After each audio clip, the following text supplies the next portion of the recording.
When I was 25 and a half, I started a podcast. The goal? To review some of the newest and latest movies, along with some other stuff.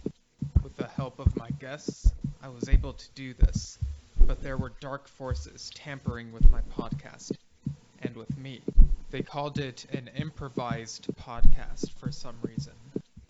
I eventually found help in the form of myself. Yes, the me from a universe where the movies I reviewed got delayed.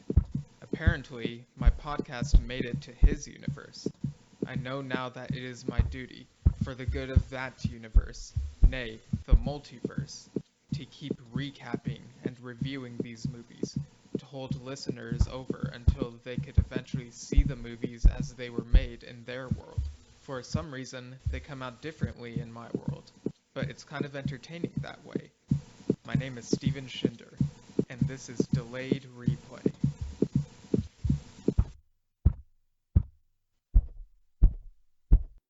From Anchor TV, live from some guy's basement, it's Delayed Replay with Steven Schinder and Mr. Multiverse. Woo! Delayed Replay is filmed before a live studio audience. They're very quiet. They're very respectfully quiet.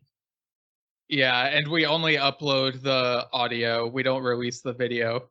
But it's less biting when we can make the jokes. It's like Big Bang Theory. We can pretend like people are laughing at our jokes. Yeah, I mean, I'm sure you've seen like those videos where people edit out the studio audience or canned laughter or whatever for Big Bang Theory, and it just feels cringeworthy and like they're just being mean to each other, you know? Yeah.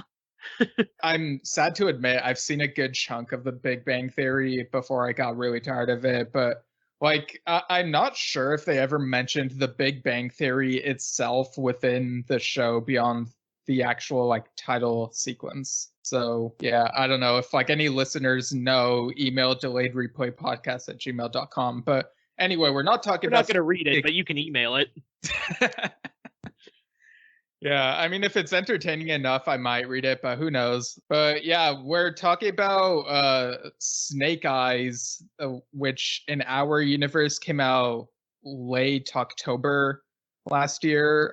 Kind of a weird time. Like I ended up watching it between the Eternals and Dune episodes, but I didn't record an episode back then. But we're doing it now because it seems topical, since in that other universe it's coming out on Paramount Plus in a couple of weeks apparently. But again, like the premises, like the way we describe these movies end up sounding different from how they end up being in that other universe, and it's really weird, but it ends up being a good time just talking about it. Is the pandemic over in that other universe? I mean, there might be like a variant that people are worried about. I know some people are like places are loosening up, like places are opening up again. But you know, I'll have to talk with my other self and see like what's going on because yeah, like people still wearing masks like just to be courteous, which I mean makes sense to me. But you know, but speaking of masks. Snake Eyes wears a mask usually, but not in this movie. But I guess before we get into that, what are your experiences with like the G.I. Joe franchise in general, if you have any? My experience with G.I. Joe starts with, of course, the 80s cartoon, which is funny because that's the only G.I. Joe cartoon I'll watch. Renegades is actually pretty good, but like others like Extreme G.I. Joe or Sigma 6 or anything else outside. It's especially the Deke version of G.I. Joe. Oh, that's bad. But no, outside of that, it's the IDW comics. It's funny because there's multiple versions of the G.I. Joe comics, and a lot of them do have a set continuity. But the one that's still ongoing, and it's actually from when Marvel was writing the comic, was the Larry Hama run, which is still going to this day. And I'm surprised. Like, I don't know, I didn't realize Hama could milk G.I. Joe for nearly 600 issues. Oh wow, that would be decades then. Well, Because like, not if you combined it all together. Like if you combined all of his work together, it's 600. oh, I see. Yeah, I was thinking like if you were referring to a main series as opposed to like multiple lines. But yeah, I'm dumb. Yeah. But like the main GI Joe title he writes was over at Marvel. Then it went over to IDW where he continued it. It was a lot like, I don't know if you are aware of this one, but like it's kind of like a continuation of like when the Sonic comics were going on in the 90s and went all the way to the present day until the writer went mad with power. But thankfully Larry Hama knows what he's writing and he's not mad with power.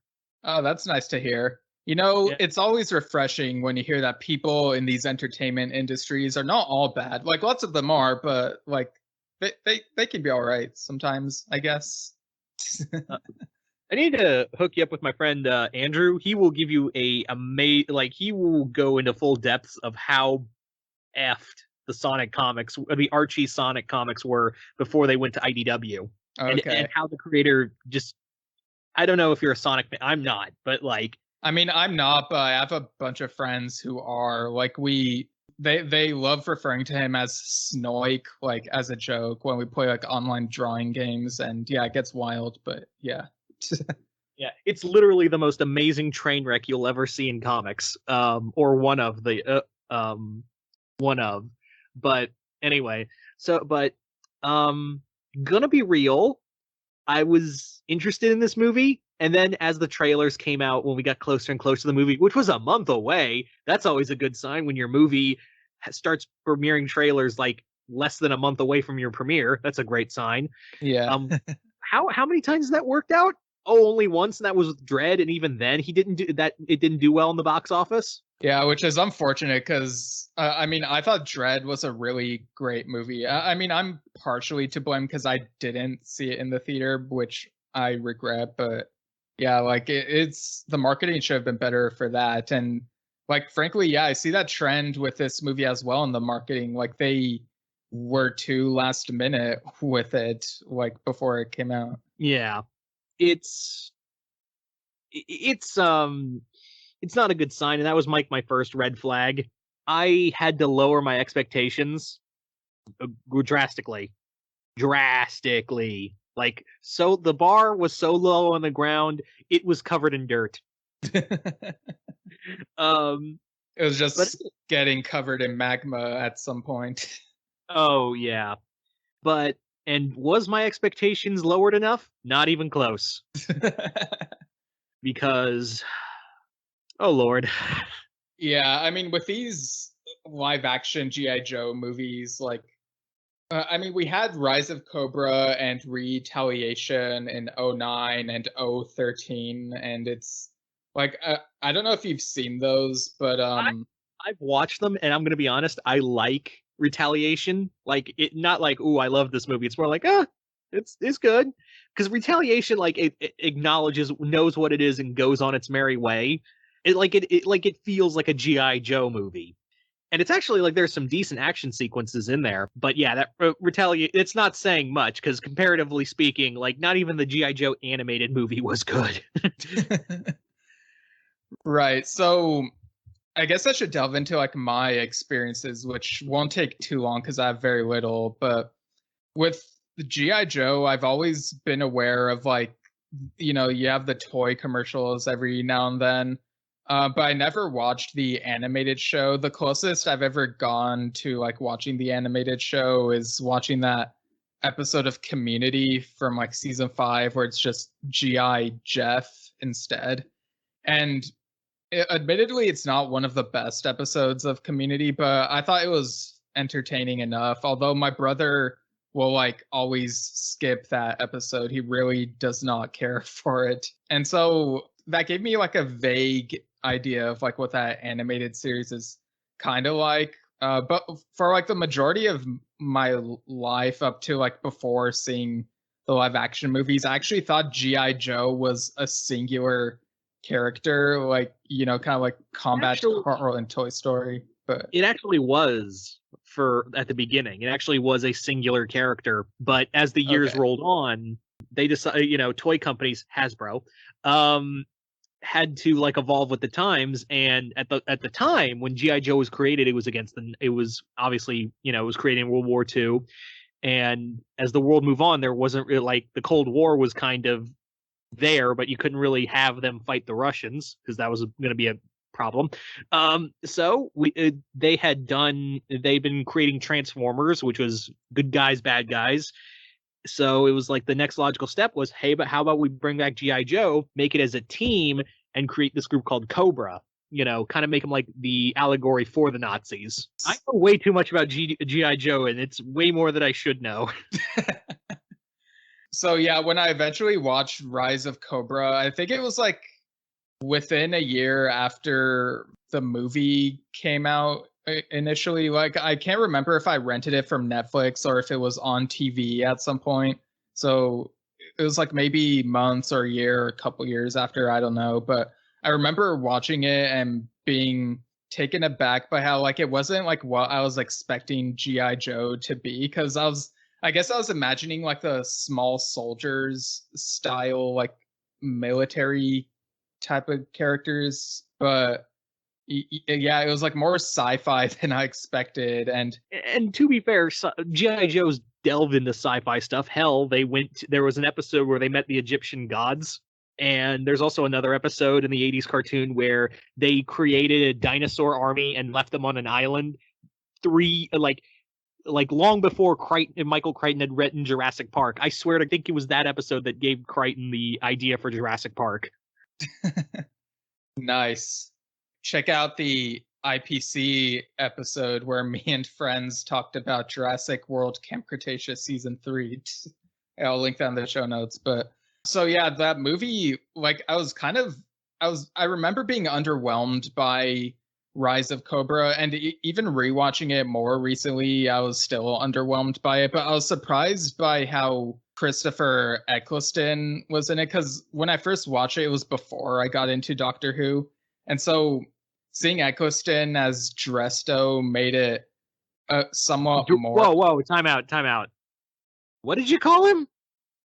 Destro. You said Dresto. Oh, did I? Yes, you did. Oh, my bad. Have a nice bowl of Dresto.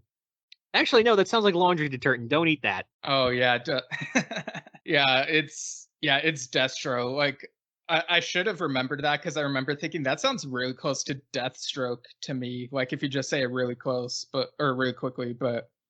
Yeah, like Christopher Eccleston made it more watchable for me, but I still felt like it was just nonstop action that I didn't care about for the most part, and like action movie cliche piled on top of one another to the point where I didn't care much about the characters.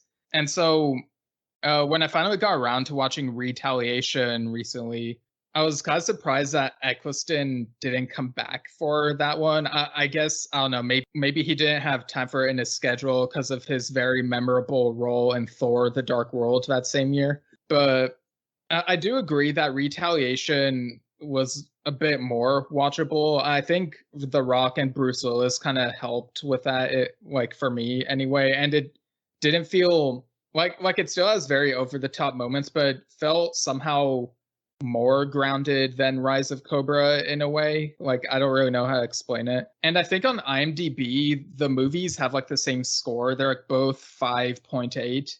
And so for Retaliation, I think 5.8 is fair, but I think for Rise of Cobra, I'd give it more of a 5. But all that is to say that when it came to Snake Eyes, I wasn't sure. Like, my expectations were low as well, because, you know, it's very much like the Transformers thing, like these live action, like Hasbro/comic related things that have been like not quite hitting the mark more often than not. And so like my expectations were really low for this one as well.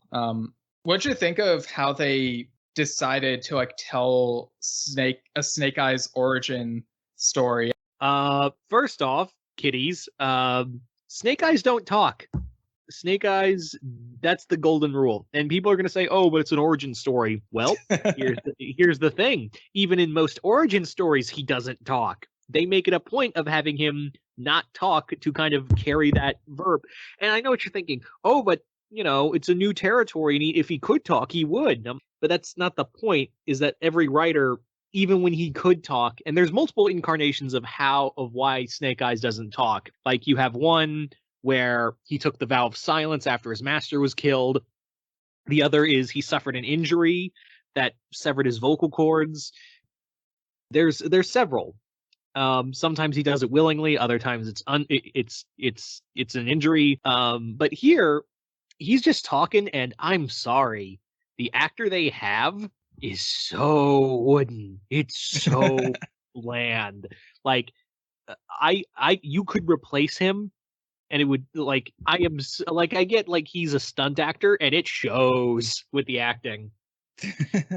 If they just had him not speak a word, people are saying, oh, but we needed a character who could talk. Really? Did we need a character who could show his face? Looking at you, Dredd, you did that perfectly. Not show his face. Yeah, Carl Urban, totally fine. I don't gotta show my face because that's really what the character is. Yeah. But here it's like, oh, talk. And it's like, maybe you should have left him silent because the actor's so freaking bad at his line delivery. Like, someone dies and he's like, oh no, he's dead. I was that made me, I felt that in my soul. Like a part of me, a part of my brain went, do you want to keep watching? Do you? Yeah, because he's played by Henry Golding in this, whereas in the other movies he's played by Ray Park, Darth Maul / Toad, a stunt actor as well, I guess.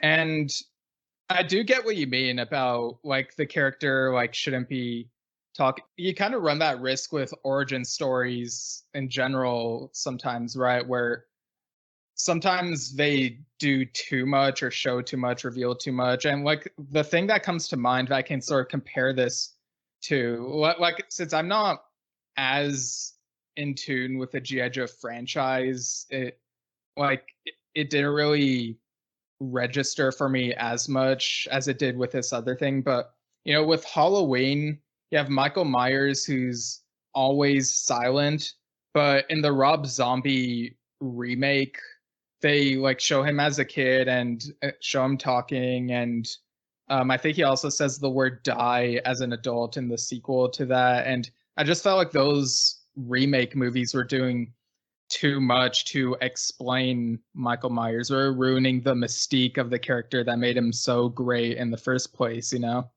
Well, the fun part about Snake Eyes' origin is that we know the mystique, we know the backstory. The mystique is that he was really cool. He was a orphan, just a nobody who was brought into this clan and was raised as one of their own. And yeah, that was it. The original. Now the initial idea for Snake Eyes, as far as I know, was that it was meant to be a more of a mission story, where it was more like Snake Eyes going on a mission, and it wasn't even an origin story. It was just going to correlate with his life, and it was going to show his backstory, because obviously the main villain was Storm Shadow, so obviously you got to bring up the backstory. But yeah, doing a full-on origin story, yeah, that was a piss poor move. Why couldn't we have just done just a mission with the main? Oh, you need the main protagonist to talk? Well, why did you pick the one G.I. Joe character who everyone knows does not talk? If you wanted, by that logic, I get it. You didn't want to do Duke because you didn't want to have flashbacks to Rise of Cobra. I get it. But there's literally a ton of other G.I. Joe. There's literally an army of G.I. Joe characters that you could have picked. Scarlet, you could have done a Scarlet movie, because you could have ridden that Black Widow wave if you did Scarlet, and she's in the movie. Yeah, she barely appears in this, which thinking back to it, it's oh yeah, she was in that movie. Yeah, Baroness has more of a presence here, and that's not even saying much. Anyway, am I wrong that is anyone else tired of origin stories? Can we just get we were talking about this in the Batman movie, where we were both excited that this is not an origin story. It's just a mission. It's just, we're going on an adventure with Batman. And I wish more movies were like that. And I wanted that for the Snake Eyes movie, but nope, it's a backstory. It's a case where I was sort of hoping that, a small part of me was hoping this would be the Bumblebee thing, where like, you know, you have a movie that seems like a prequel but might not be, and it turns out to be better than like the others. But this had more of an X-Men Origins Wolverine vibe to me, which really felt like a huge step backwards, because I was thinking to myself, really, I thought we were past all this sort of stuff. I thought people had learned from like the mistakes of movies in the past like that. And like, even though I'm not as immersed in the lore, I could tell that like there are all these things that were happening, like all these discussions that the characters were having, where it was like it feels like they're explaining too much. Like something feels off about this movie, and I guess like hearing your take, it's like, yeah, I was sort of onto something. I was right on. And I'm like, am I wrong that maybe what we need for more of these action, like superhero or, you know, any kind of movies is that, how about instead of an origin story, you just do a mission? Or like, because again, Judge Dredd did that. And I know we're going to keep comparing this to Dredd because this is Dredd's going to be more better remembered than Snake Eyes Origins. Let's be real. Yeah. But like Dredd didn't do a backstory. It's just, we're going on a mission with Dredd. The same thing with the Batman. We're going on an adventure with Hell, Spider-Man Far From Home was not so much an origin story. It's just, we're going on an adventure with Spider-Man. Yeah, or Homecoming. Yeah, a Homecoming, excuse me, yeah. Yeah, but I mean, they all have home in the title, so yeah. But like, that's the thing. I just want superhero. Sometimes I just want these action superhero movies just to be like, let's just go on an adventure with the character. Instead of we know the backstory. We know from the reboot. We know from other movies, and not like, oh, then you just want sequels. No, I don't want to wait for my second movie to get the adventure. I want it from the get-go. Am I wrong? Right. Like some origin stories can be compelling, but like people, like filmmakers should be more willing to take a chance to hit the ground running and maybe like condense the origin in a brief flashback like a bit later in the movie, like just for context, and then you move on from it and that's it.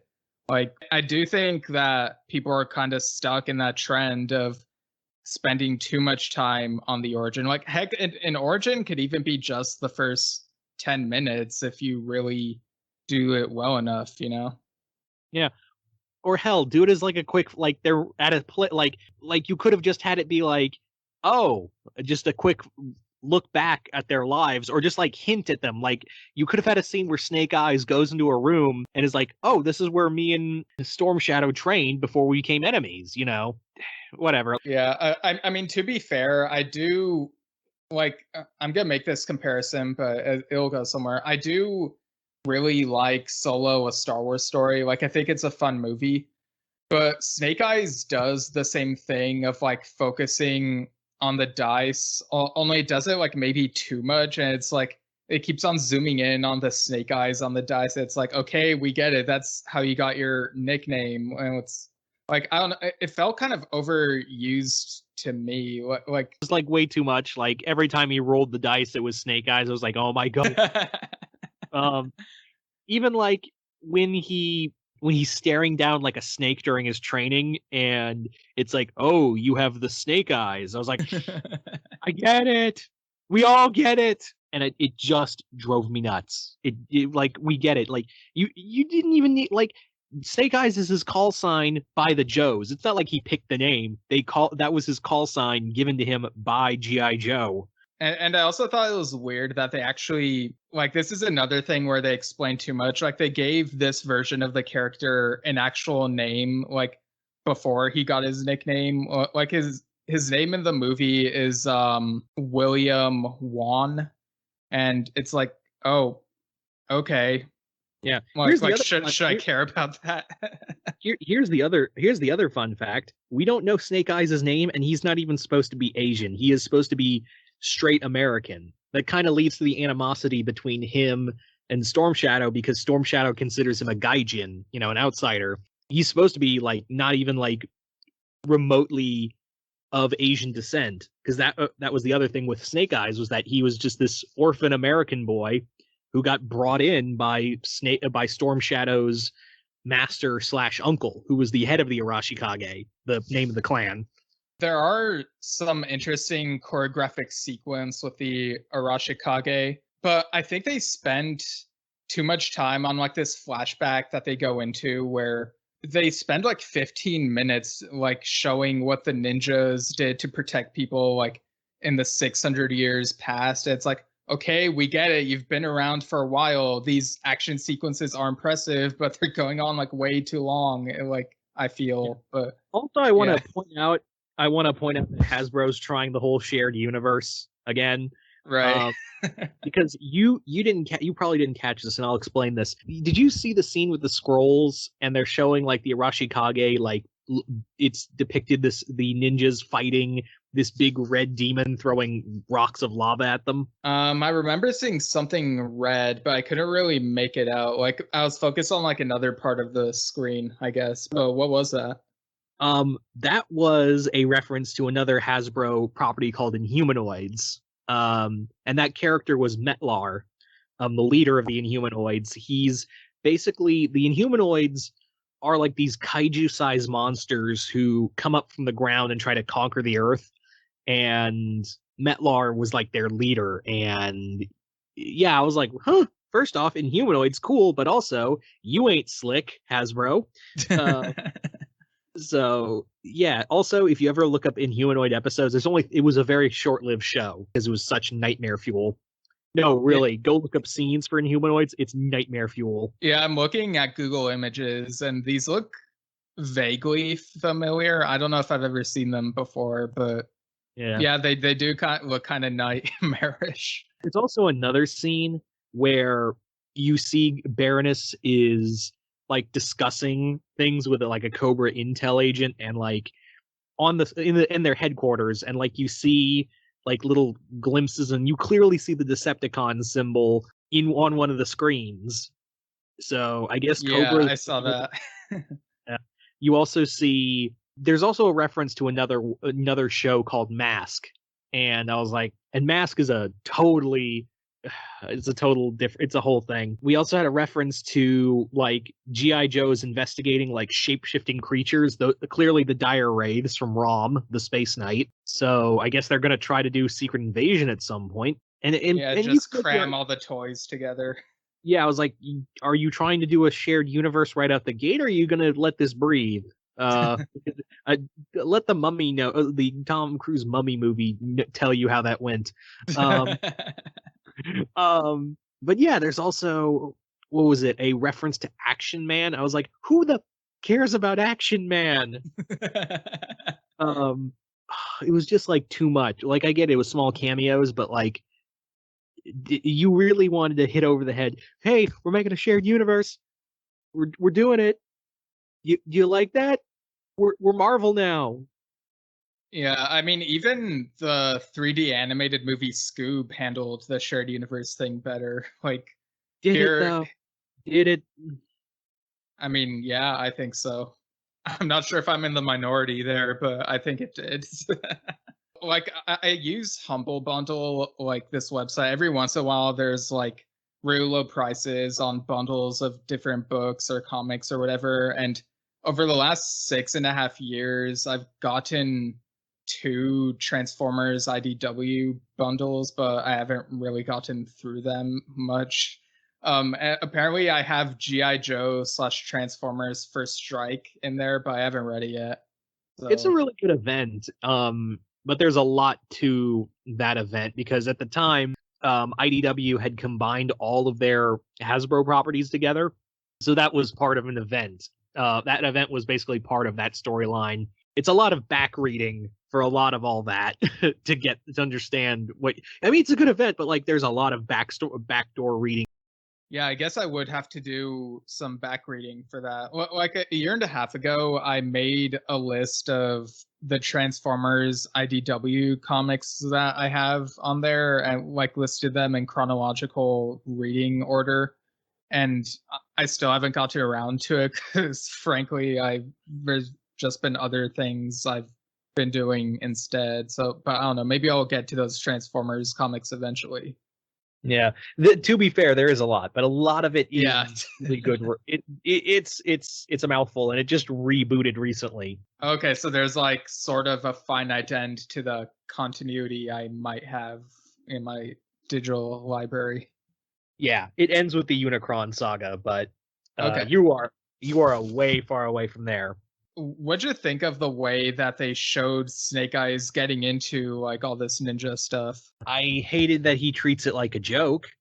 He treats it like a joke at first, and how at the same time how fast he's learning. I'm like, wow, we're just gonna skip it. I hate this is not just this movie; it's every movie where it's like, oh, the main protagonist is so good, but he's so so what's the word I'm looking for? Overpowered? Yeah, he's so overpowered, and like at the same time he doesn't care. It's not just this; it's like almost every time. And I'm like, I want someone who like has to like constantly fight his way through all of this. I mean, Superman gets a pass because like that's not the point of Superman to get stronger. It's like to be a better person. Like that's the point of Superman. I don't need him to train. Well, I like when he trains with Batman and Wonder Woman, but like it's not the point of Superman to train and get like Goku level strong. It's to be like a better person. So I don't give Superman that crap. But even like Batman doesn't get that crap because like he fails a lot in training. Yeah, like it is refreshing like when we get those moments in certain things where we're able to see the hero fail. It makes their successes more meaningful. But here it's like there's no like it doesn't seem like there's a huge passage of time in his training. And if there is, they handled it poorly. It doesn't help because again, Snake Eyes' origin, he was trained from a child. So like the fact that he's learning in like what seems like a few days is kind of BS. And again, like, oh well, he learned on the streets. I was like, the streets doesn't teach you to be a ninja. Yeah, and the jokes, like, I kind of expected, well, I mean, because the trailers felt very generic, I kind of expected that they would do this, but it felt like they were trying to do the Marvel thing of, like, okay, if we tell jokes, people will love this, but much of the jokes really fell flat. Like, they're very cringe-worthy, and I just didn't, like, I was just squirming in my seat hearing these jokes. Yeah, I don't blame you. Yeah, so much for GI jokes, but anyway. But that was it. That was your one, Steven. Yeah, if I do one more on this episode, I'll be like banished from my own podcast. Yeah, I'm waiting. Like rule of two, man. I am waiting to take your place. Right, but what'd you think of how like the whole hero versus villain thing was handled here? Like I wasn't very impressed by it, but what did you think? It's not impressive. Like I don't feel that kind of brotherhood that Snake Eyes and Storm Shadow had. Again, I hate to compare, but yeah, everywhere else does it better of having them like it's because the whole thing about Storm Shadow and Snake Eyes was that yeah, Storm Shadow at first didn't trust Snake Eyes, but like they did form a bond later on. Like Storm Shadow had to get over his own prejudice and become like and they forged a bond until it got broken. And again, like it's different interpretations. Like either Storm Shadow became more hostile and like wanted to change the Arashikage in it for like becoming more violent and like being more extreme in their tactics. And other times he's framed by Zartan, who assassinated his master / uncle, and he got driven into working for Cobra. But here, I don't feel that kind of brotherhood. It's just, oh, Storm Shadow's just kind of like a rich ass who's treating Snake Eyes like a pet. Well, like the story goes all over the place. Like we do have interesting stuff like this fight by the Yemen River, but there's also a fight in the Anaheim Convention Center, which I was not expecting for them to like go that far across the world and to that specific location. Like it felt really random to me. It was just like, oh, there are lots of civilians here. Now they're in danger and we have to fight to like help them type of thing. And it just felt like the writing was like all over the place. Like they weren't sure what to do here. Yeah, and it also doesn't help that the fights were choppy as all hell. Like I really didn't like much of the cutting. Like the fights could have been edited much better. Like I said, there are impressive choreographic moments, but some of the fights are just like very dizzying, and it's like I want to just look away. Now, I do have some good things to say, shockingly. It's still, I still didn't like this movie, but I did like Scarlet and Baroness. Maybe it's because of how sparingly they were used, and like honestly, the script was better written for them. I especially like Baroness's actress, felt threatening, and I like that. I also feel like this did a better job at doing the whole Rise of Cobra thing than Rise of Cobra, in that Cobra is like been around, but now it's starting to come out. Like it's starting to be like more of a known threat. And I like that. I like that we're dealing with basically Cobra Year One, which I feel like I wish I got that movie. Yeah. And I do like that their Cobra Commander is established. He's a thing, but he's kind of like, he's like the unseen monster. And I like that. I like that Cobra Commander is treated like a threat and treated like the man behind like the ultimate puppet master. Because like, again, the one thing the show was notorious for in the original animated show is making him a bumbling idiot, and you don't understand why people follow him. But like, this is like IDW Cobra Commander, who like, okay, just to get you interested, this version of Cobra Commander is like there's a Cobra Commander, but he's like the face of Cobra. He does have like say in whatever, but there's actually a Cobra Council who like elects a Cobra Commander to be like their figurehead and like field leader for their operations. I was kind of hoping they would do that, but like at the same time, I was like, no, I like Cobra Commander just being Cobra Commander. And in the comics, he actually like this Cobra Commander is so ruthless. He murders and skins his son alive and sets the corpse on fire and displays it in the middle of the base with a sign saying "No one is safe." All because his son said, "You are not a good leader." He then proceeds to take off his gloves and beat his son to death in front of everybody. Wow, that's damn. I don't know what to say to that. That's wow. The mythology of this is like, I was not expecting this, really. Yeah, Cobra Commander in the comics don't play no games. And I like that. I like that Cobra is being treated like a threat. Like Cobra Commander is treated like a threat. And I also like how there is they do hint that there are operatives out there or being recruited right now. Like they mention recruiting Firefly, and also like they get Hotwire. Hotwire! No one cares about that character. And obviously you don't know who that is. That's a scientist who's like a Herbert West kind of character in G.I. Joe. And I was like, that's really obscure. I'm an idiot. I'm dumb enough to know who that is. There's also like they mentioned Slice and Dice, and I was like, really? We're going with Slice and Dice from the Deke cartoon? All right, I'll take it. And I hate that cartoon, but whatever. That was a nice little deep cut, huh? That was my one. Oh, nice. But at the same time, I'm like, maybe it's just me, but I was like, couldn't we have just gotten a Scarlet origin movie? Because I feel like all the real story with G.I. Joe and Cobra was with and some of the better parts were with Scarlet and Baroness. Yeah, I kind of wonder how much of this is them potentially teasing G.I. Joe, like other G.I. Joe origin movies they might have planned, or how much of it is just them throwing stuff at the wall and seeing what sticks and just picking something out of a hat, see what origin they do next, you know? And again, like I will say that they do, like I'm actually glad they finally acknowledge Scarlet and Snake Eyes as a thing, because that's an actual thing in every incarnation, is that even though Snake Eyes doesn't talk, he's married actually to Scarlet. Yeah. And this is a different actress playing Scarlet compared to like previously, but what'd you think of like how would you like compare and contrast the two performances? This one's better. And even though this is gonna sound weird, but like Snake Eyes is like an objectively worse movie than Rise of Cobra, but like it's a better incarnation of Scarlet, if that makes sense. Yeah, that makes sense.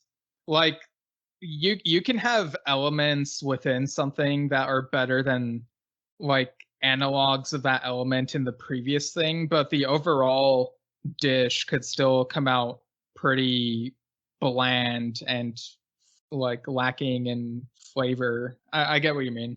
I don't know. Like, again, I was like, I would have preferred a Scarlet Origins movie right now than Snake Eyes if this was the type of writing we were getting. Yeah, the more I think about this movie, the more I'm like angered by it. And I feel like at first I felt apathy, but now I just feel anger. Yeah, I mean, there are so many like cringeworthy moments, like obviously when like they're alluding to Cobra and like all that coming, and Blind Master is like, we can no longer be blind to what is about to happen, and it's like, really, like you really needed to insert that line in this movie? Come on. I was literally like face palming myself and shaking my head during that part. Yeah. It also doesn't help that the scheme has nothing to do with, because the whole thing is like superfluous, because the whole point was to get Storm Shadow, which in a better movie would have been cooler, because again, this is the early Cobra, and they established they're getting operatives. So yeah, the whole point was to recruit Storm Shadow and by in turn get the Arashikage on their side, which again is a thing that happened in the books and in the show, or incarnations of it. So, but again, how they go about it is really dumb, of going through this superfluous scheme and try to make Storm Shadow see it, like betray his uncle and Blind Master, and like, and how they do that is just so like they gloss over it. Like they're just saying, oh well, by this logic of like, oh, doing this scheme with a virus and whatever, which again, generic as all hell. Good on you, Yeah. movie. It's like, so this whole scheme of with threatening the world with a virus is going to make Storm Shadow switch sides because, oh, we're evil and we're everywhere. Really? That's the tactic we're going with, not like forcing him into this. Like, what? I can't. I know it's like such a poorly structured sentence I'm saying, but like that's literally how poorly structured this plot is to get Storm Shadow to join Cobra. His characterization really feels flimsy. Like there's just not much depth to him in this, which is unfortunate, because if a franchise of movies is being made, you would hope that people would at least try harder with the characters, because the characters are what are usually, like more often than not, what should be the driving force in stories, even like these really actiony type ones. Like you can still have your really flashy, impressive action sequences, but like what's the point of it all if you don't care much about the characters? Yeah, and I can't believe that this movie made Rise of Cobra look good. That's the worst of it. This should have been called The Rise of Cobra, because it made it look good. Yeah. For those wondering, if you want to, because I've talked so much about the comics, go check out any of the Larry Hama run that's either collected from the IDW era, or it recollects the Marvel Comics era of G.I. Joe, which also guest starred Transformers. Thank you very much. Or if you really want to look for something, although it's a little difficult to find, but it's worth your look, is the Cobra Civil War event in G.I. Joe. Oh, like Marvel Civil War or something else? Basically, the storyline is that the first Cobra commander is killed, and every other Cobra operative is now like scrambling to be the next Cobra commander. And they're all like, the whole point is kill as many G.I. Joes as you can. Like that's the ticket to being Cobra commander, is like, how many Joes can you kill? It's dumb, but I know how I'm describing it. It sounds dumb, I know how it sounds. It sounds dumb, but like, that's just how I describe things. I'm really bad at it. So, no, yeah, it's a lot better. I sometimes don't give things justice either when describing it. So, yeah. So, like, it really does like cool stuff, like explaining like Baroness wanting to be the next Cobra commander, but she knows she won't because the council that picks the next commander is really like biased towards women. There's also another Major Blood wants to be the next Cobra commander, and he does a lot of like human trafficking and whatnot. There's also Serpentor, who in this continuity is like a cult leader. There's also There's a lot. There is a lot, and it's a really cool event. It's really hard to find in trades. In fact, I collected most of it, but I'm still missing 2 volumes. Oh damn. Yeah. It's literally like 18 parts. Okay. I mean, well, it's 12, excuse me. I'm looking at it right now. It's 12, counting the 2 missing. Okay, so that's not as daunting, but I'm also not sure if I'll ever get to it, to be honest. But yeah, I'll keep it in mind, I suppose. Yeah. So, what'd you think of like the final showdown at the end of this movie? What did I think of the thing I couldn't see because of all the choppy camera and dark scenery? I couldn't tell you. All I could see was like Snake Eyes getting his throat slit, which I was like, all right, we're going with that version of why he doesn't talk. And even then, like they cut away from Storm Shadow like cutting his throat and being like, "You were my brother. We were supposed to do this together." I was like, "Really? You treated him like Rover? You weren't brothers. It was a pet relationship, and I don't think it was consensual." Someone should have shown a light in that scene somewhere because it was really hard for me to tell what was going on. It's just really annoying. Yeah, it just felt like a very bland ending to the movie, and it's like I kind of feel like they're trying to tease more things, but I don't know like what specifically they want. I'm not sure if they know what they want. Like I know there's that like G.I. Joe Ever Vigilant movie that's in development and all these other things, but it's like I don't know where they go from here, and like this is not a very good movie, so like I don't know. Yeah, I'm just more interested in the Transformers, the Beast Wars movie they're doing right now. And Oh even yeah, then, yeah, Transformers: Rise of the Beasts. yeah, even then, I'm a little worried. I mean, it's live action Transformers, so if you're not at least a little bit worried, I'd be concerned. Yeah. Like I'm not even sure. Like okay, so I'm confused because like I heard it takes place in 1994, which best people in the world were born that year, but like I know it's like in the 90s. So what I'm confused about is whether it's a Bumblebee sequel or a Transformers prequel, or if like they're making Bumblebee part of the other movies again. So like I don't know. It's a Bumblebee sequel. Okay. So that does make me a bit more interested. But I guess I won't know for sure unless I see more from like the marketing and whatnot eventually.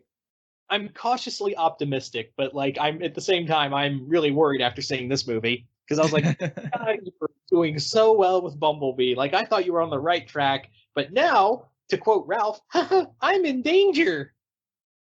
Yeah, like Bumblebee, like when you get right down to it, it's not that complicated of a movie. It's a character-driven story.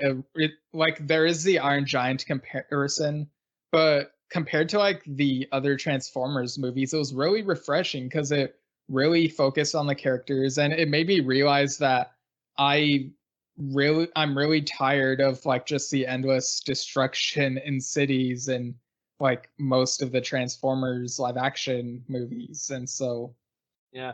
Yeah. And a lot of that probably comes from the director who was like really good at character stuff because he was one of the heads at Laika Studios. Oh, was he? I didn't know that. Yeah. It was the guy like behind Coraline and like a vast majority of the Laika Studio animated films. Oh yeah, so I love the Laika stuff. I mean, like I've said on the podcast before, like the best Transformers movie and the best Bad Boys movie are the ones that Michael Bay didn't direct. So make of that what you will, listeners. But I guess unless you have anything else to say about Snake Eyes, we could go into like final thoughts and scores out of 10. No, I got nothing other than this angers me of like how good it could have been and how like good it's making other bad movies. Okay, so what are your final thoughts and score out of 10? Okay. This sucks. 3 3 what's a good one? 3 Rise of Cobra. Why is this movie better? Why is this movie making Rise of Cobra look good out of 10? Yeah, just that question being asked 3 times. Yeah. Yeah, this was a really underwhelming film.